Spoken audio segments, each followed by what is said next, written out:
Good morning, boys and girls. It's Thursday, and that means that we are doing our nonfiction reader today, and it is called Earthworms. So I'm excited to learn these true facts about earthworms. Remember that in a nonfiction reader, everything in there is true facts. Before we get started today, I would like you to get a piece of paper and pencil, and I want you to write these three things on the paper. So you can pause the video if you need to. I want you to write earthworms, and if you want to draw a picture of a worm, you can. You don't have to. Can, have, are. And I want you to divide those words into three columns, just like they are here. As we're reading today, when you hear me say something that a earthworm can do, I want you to pause the video and write it down. When you hear me say something that an earthworm has, earthworms have, or an earthworm has, I want you to write it here. And when you hear me say something that earthworms are, I want you to write it under here. You do not have to write everything. I would like you to write three things under each column. And I'm going to do the same. So as I'm reading, I might pause and say, oh, that's something an earthworm can do. Or, oh, an earthworm has that. Or, earthworms are. When I say those things, that means I'm pausing to write something on my paper. And that means you can also pause the video and write something on your paper. We might not have the same things, but when we're done reading, we're going to share them. All right? Let's begin.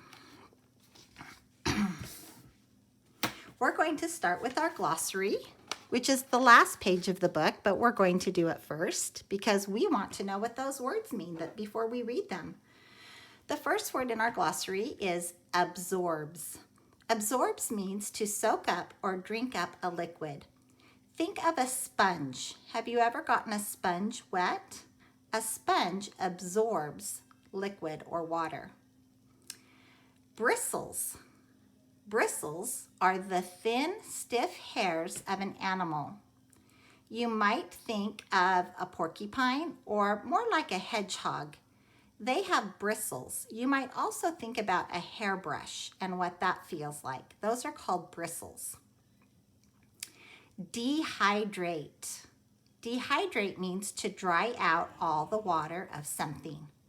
Let's say you got a sponge and you soaked up a bunch of water and then you left the sponge out in the sun. It would dehydrate. It would dry up. Segmented. Segmented means divided into different parts or sections. When you segment something, you just cut it into pieces. So let's think about peeling an orange. When you take the peel off, each of those little pieces of orange are called sections. And when you pull them apart, you're segmenting. You're dividing that orange into different pieces. Transport. Transport means to carry from one place to another. It might be carrying it in your hands. It might be using a car or a truck or a train or a bus. Any of those things can transport things. Okay, so those are the words that we are going to hear in our nonfiction reader today. Earthworms.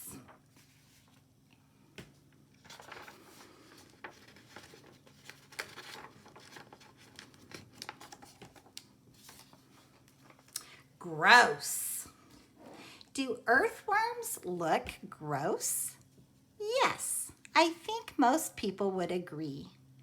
But what you might not know is just how fascinating they are. Earthworms are an essential element of keeping our soil healthy and prepared for plants, trees, and vegetables to grow.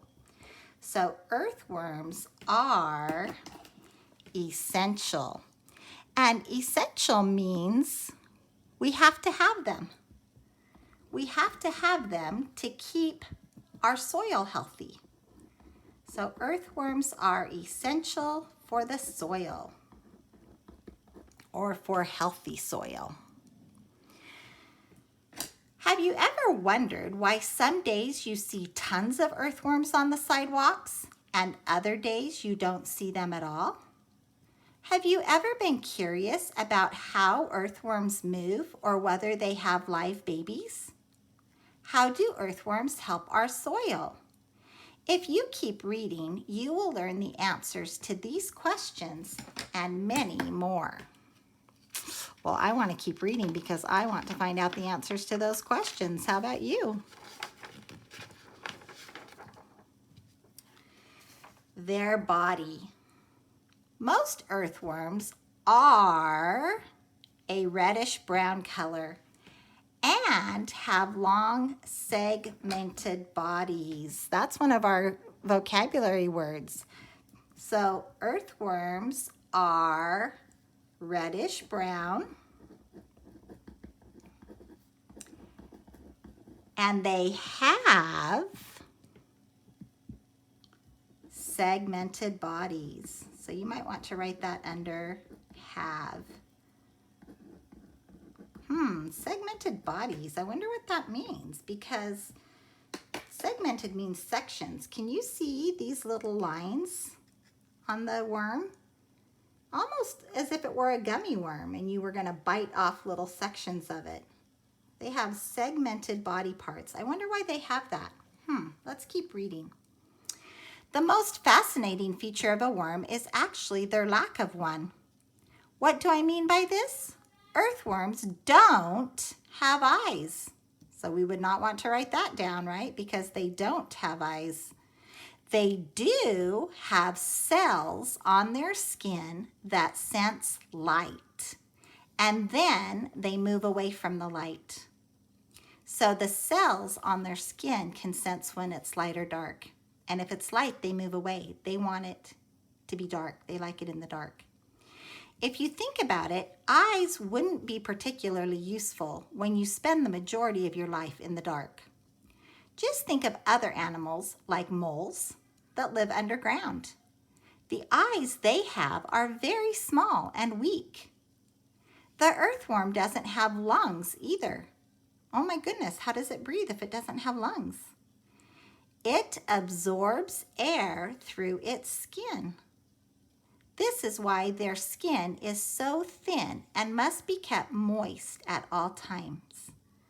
Moist means wet, so their skin has to stay wet. So that's usually why you see them out on rainy days, because otherwise they have to be underground where their skin can stay wet, because they breathe through their skin. They don't have lungs.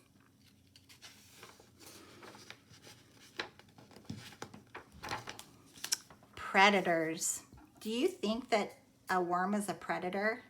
I wonder what worms eat. I don't think a worm is a predator. I think that we're going to find out what other animals are predators to worms. As you can see from the photograph, birds love to eat most kinds of worms. Robins specifically love earthworms. Worms are an easy meal for birds to transport to their young up in their nests. Other creatures that eat earthworms are ones that spend a lot of time in the dirt, like insects, amphibians, and reptiles. If you see a big hole in your yard, it could be the result of a raccoon or fox hunting for an earthworm dinner. I did not know that raccoons and fox eat earthworms. You also may already know that many humans use earthworms for fishing bait. The worms will stay alive and move underwater, which attracts the fish to the hook. The popularity for using worms as bait is partly due to being able to go into the backyard and dig them up for free.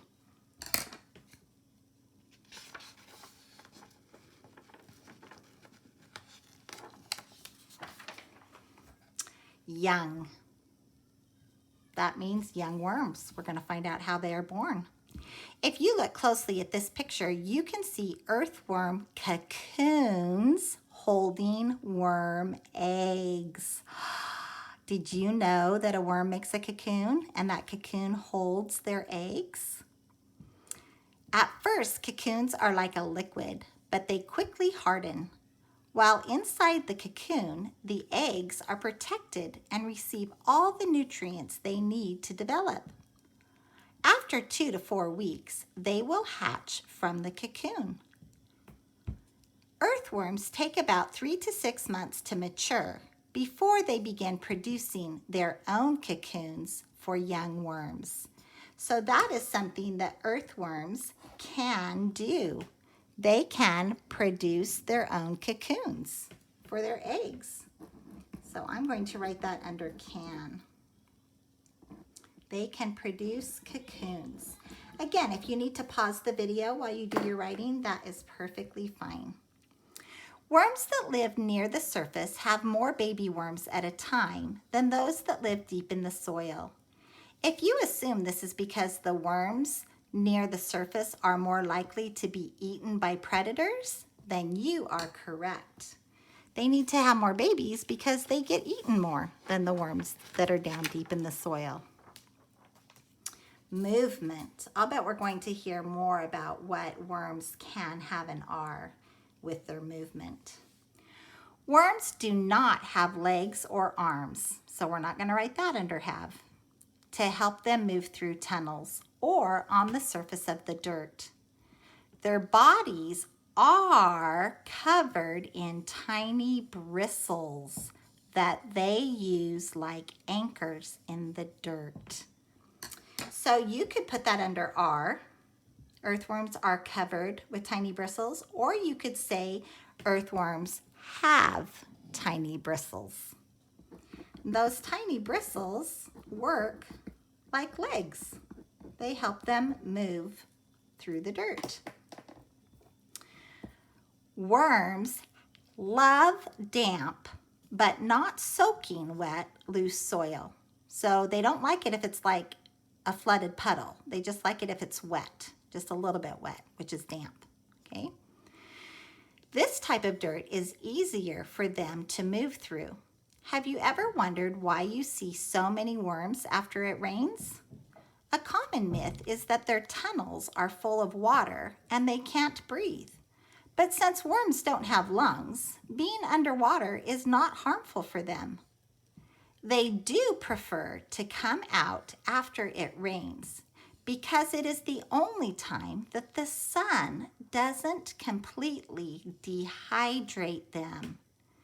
So if they come out, you've probably seen worms that are dead and shriveled up on the sidewalk. If they come out and the sun is shining, that it kills them because it dries their skin out and they die.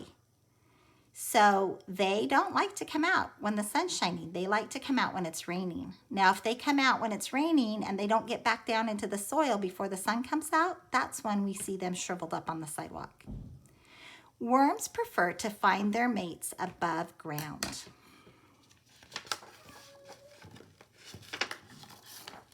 Regeneration. I wonder what that means. Regeneration. It has our final stable syllable shun, which means the root word would be regenerate. Here is another fact about worms that has a lot of myths surrounding it. If a worm is split in two, it will not grow as two separate worms. So some people believe that if a worm gets cut into two pieces, the tail will grow a head and the head will grow a new tail. That is not true. What will happen is that the side of the worm that has the head may continue to live and regrow its tail. So if a worm is cut in half, the head can continue to grow a new tail, but the tail will not grow a new head. So we can put that under can. Okay, so earthworms can grow new tails. Let's see. It can regrow its tail. The head is on the side of the tail where the swollen part is closest to. You can tell that the tail of an earthworm has been regenerated or regrown if the tail is slightly lighter in color and thinner than the rest of the worm. So if you see a worm and the head is fat and dark, if the head part, and the tail is light and thinner, it has probably regrown its tail. That's probably a worm that got cut and has regrown a new tail.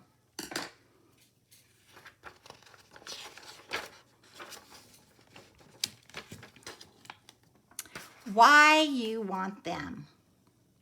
This is why earthworms are good for us. As an earthworm travels through the dirt, he eats and then leaves behind nutrients that make the soil rich and better for growing plants and vegetables. So if you've ever heard about using like cow poop, cow manure to fertilize your garden, it's the same thing with the worm. They eat and then they leave behind their poop, and that makes the soil better for plants and vegetables to grow. It's kind of gross, I know, but that's how it works. The tunnels of the earthworms also allow the dirt to soak up water. More water in the soil is beneficial for two reasons. It allows water to get to the roots of trees deep in the earth, and it also aerates the ground. Aerate means to make holes that allow for oxygen to get in. When your dad or mom gets the yard ready for spring, they might aerate it, which means they use a machine that pokes little holes in the grass, and it just helps the soil breathe better. The looser soil allows for roots to grow deeper so that trees are stronger. Overall, it is extremely important to allow earthworms to live in your yards and gardens. See now, they aren't so gross after all, are they? All right, let's take a look at our can have our chart. I have written down two things for each of our words, can, have, and are. I wrote that earthworms can produce cocoons and can grow new tails. Did you write something different that earthworms can do?